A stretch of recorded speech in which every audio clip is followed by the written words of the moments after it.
আরেকটা ব্যাপার হচ্ছিল, আপনারা হয়তো বা অনেকে হালকা পাতলা হয়তো বা খেয়াল করছেন, হয়তো অনেকে ব্যাপারটা খেয়াল করেন না, আমাদের পেজের নামটা কিছুটা পরিবর্তন করা হয়েছে। আগে ছিল ইটস কনটেক্সট ব্রো, যেটা আমরা অনেক ডিসিশন নিয়ে পেজটা ক্রিয়েট করার সময়, সেখানে নাফিস ছিল, নাফিসের উদ্যোগে মূলত পেজটা খোলা। পেজ খোলার সময় আমাদের এত গ্যাং বেশ বড় ছিল না, তখন আমরা দু একজন ছিলাম। ফার্স্টে আমি নাফিস পেজটা ক্রিয়েট করি, তো ওখানে আমি আর নাফিস প্রায় আধা ঘন্টা 1 ঘন্টা ধরে পেজের নাম ভাবি, এন্ড ইটস কনটেক্সট ব্রো দেবো বলে চিন্তা করি, পরে সেটা দিই। পরবর্তীতে আবার অনেকে ভাবেন যে গ্যাং ব্রোজের আমরা কপি করে থাকি, হ্যাঁ, তো ব্যাপারটা কিন্তু তা না। গ্যাং ব্রোজ যখন ভাইরাল হয়েছিল না, তখন তাদের রিয়াকশন আসতো 200-300, তখন থেকে আমরা ভিডিও বানাই। তার আগে পেজ খোলা না। পেজ কবে ক্রিয়েট করা গাইস?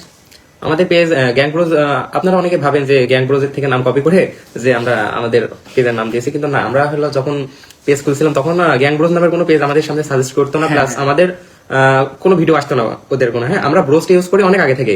আমি একটা পেজ খুলছিলাম 2024 সালের জানুয়ারির দিকে, ওটাতে আমি ব্রোজ ইউজ করছিলাম। ওই ব্রোজ থেকে ধরেন এরকম পেজের নাম ব্রোজ, সেজন্য আর কি। আমরা আগে যে নামটা ইউজ করতাম ওটা ছিল ইটস কনটেক্সট ব্রো। আপাতত আমরা ফেসবুকে যে পেজের নাম আছে, ফেসবুক, ইউটিউব, টিকটক 3 প্ল্যাটফর্মে নাম আপাতত রয়েছে কনটেক্সট ব্রো। এটা আমাদের মানে এখন আপাতত নাম, এ নাম আশা করা যায় কোনোদিন চেঞ্জ হবে না।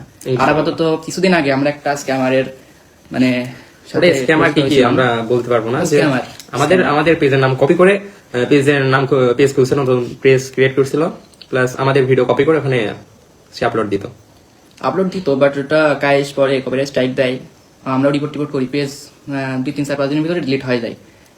তো সব ব্যাপার কারণে আপাতত পেজের কোনো দেওয়া নাই, পেজের কোনো প্রোফাইল পিকচার দেওয়া নাই, প্লাস নাম টাম কিছুই দেওয়া নাই। একতেই ইনঅ্যাক্টিভ হয়েছিল পেজটা।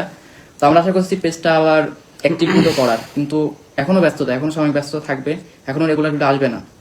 যেহেতু আমার এক্সাম চলছে, এক্সামটা হয়ে গেলে হয়তো বা এখন একটু রেগুলার আসবে, তা আপাতত একটু স্থগিত থাকবে, কারণ এক্সাম সবারই